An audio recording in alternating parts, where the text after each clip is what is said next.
young gentleman who has presented to our office today with,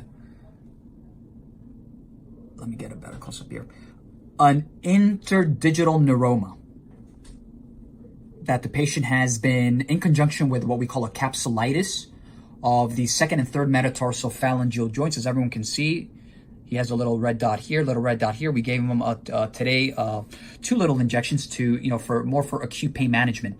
The patient also has, again, an interdigital neuroma, an inflammation of the common plantar digital nerve, which also has been affecting his daily life activities. Let's go to the drawing board here. So basically, what we see here is, the second, third metatarsal. We have 1, 2, 3, 4, 5 metatarsals. In this particular case, we're looking at the second and third metatarsals. What we see here is the nerve, the common plantar nerve in blue, and basically it separates into what we call the bunny ears. And the bunny ears, one goes to the toe and the other one goes to the other toe, and that's what provides sensation to our toes. This is, again, the engorgement of the nerve, right, the neuroma. And basically, we were talking for a long time in respect to, what we do these days for the treatment of neuromas.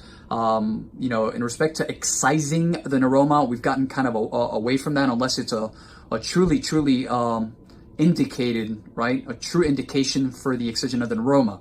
What I like to do, and we did, and I posted this, the procedure a couple of weeks ago, there's a very important ligament called the deep transverse intermetatarsal ligament. This ligament holds all of the metatarsals together, okay? And in his particular case, he's got a very tight, the space between the second and third metatarsals is very, very tight. Obviously, this is not to scale. So what we want to basically do is I go in using our minimally invasive techniques, and I basically just cut that ligament, right? I release it.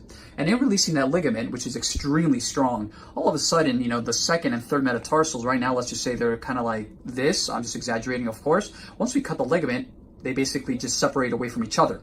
Once they separate away from each other, the nerve becomes really happy because there's nothing that's impinging, right? That's pressing. Boing, boing, boing, boing, boing, boing, boing. And that's what's reproducing the pain, the constant burning, the constant aching, the dull, achy pain. So, my recommendation also for him is to also, perform that release. And again, it's a minimally invasive approach. It's a wonderful approach.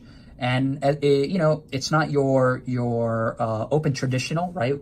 Where we make a big incision and we excise the nerve. I'm not very fond of that. I used to do that procedure, but I quickly noticed that the release, what we call the release of the deep transverse intermetatarsal ligament using a percutaneous approach is a fantastic option alternative. So that's something that the patient will definitely is also looking forward to, but we're going to get this patient to feel a whole lot better. Like always, www.jawspodiatry.com, Instagram, Dr. Toe Jam, Jaws Podiatry, Facebook.